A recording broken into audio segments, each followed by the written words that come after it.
Hey everybody, JC here with another T&I toy review. And for today's review, we're going to take a look at the new DC Collectibles 7-inch scale Batman Arkham Knight Catwoman figure.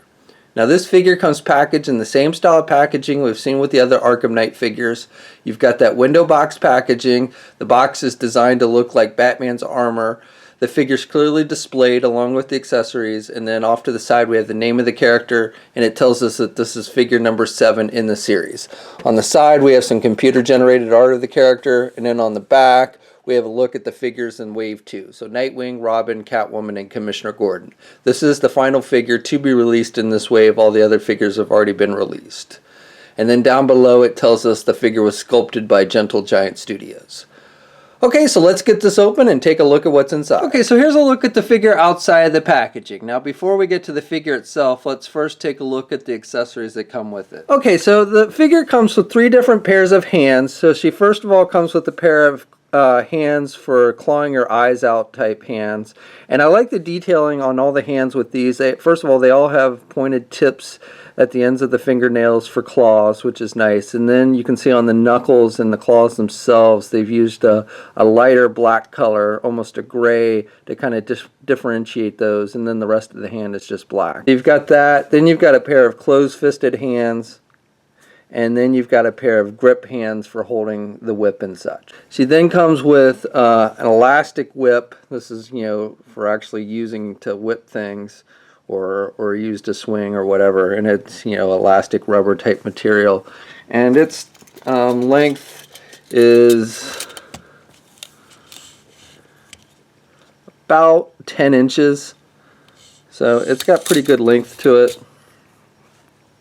And then finally she comes with another whip this is a harder plastic and it's rolled up.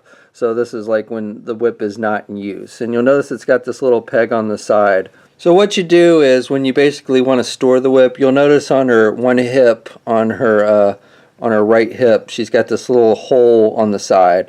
And so what you do is you just take that rolled up whip and that little peg and it just plugs right in there.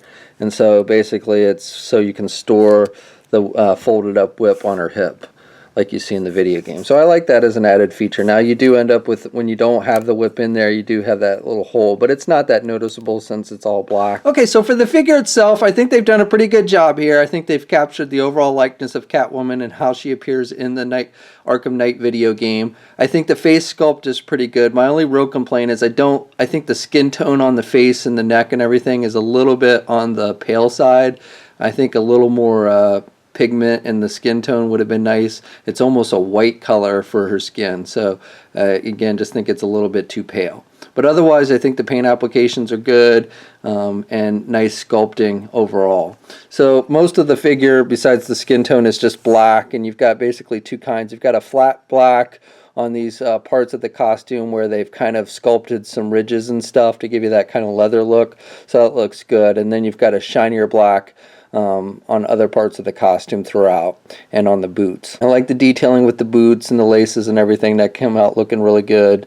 And then she's got this collar piece that she wears like you see in the video game. And she's also, I think this is supposed to be like a little neck chain or something that she wears that goes under the collar. You see it in the video game, and so they've replicated that here. If you look on her neck, you can see the little black stripes, and so I think that's supposed to be like a little necklace that she wears that goes under the collar. And then even on the back here, you can see some hair sticking out the bottom of her mask. And she's got the red goggles, which are not, you can't pull them down or anything. And then I like the way the hair is sculpted. That's pretty good. I like the hair and the added paint applications. You can see some red striping in it, which gives it some nice detail. And again, I think the face sculpt came out looking good, other than I just think the skin tone is a bit too pale. I guess my only other complaint is, they could have maybe shown a little more cleavage. It seems like she shows a little more cleavage in the video game than what we see here, but, nothing too major there. So the figure stands just a little bit under 7 inches tall. And she's not quite as tall as the Arkham Knight Batman figure, so I would say the scale is pretty good between these two. Articulation isn't too bad. The head's on a ball joint, so she can look left and she can look right. She doesn't have a whole lot of up or down movement with the head, but she can kind of pivot her head to the left and to the right. Arms are attached with your standard ball hinge joints at the shoulder, so she can get her arm out about that much, and she's got good rotation there at the arm. She does not have a bicep swivel. She has a single hinged elbow, so she can bend her elbow about that much, and then she also has the swivel at the elbow. She has swivels at the wrist, and then she has the hinges on the hands, so she's got good up and down movement for clawing action, which is good. She has a midsection joint, so she's got the rotation there at the midsection, and she's got a little bit of crunch. She can look back more than she can crunch forward. No waist swivel on this. Legs are attached with ball joints, but with the way the butt is sculpted and everything, she can't really do her legs out very much. That is about as far out as you can get the legs.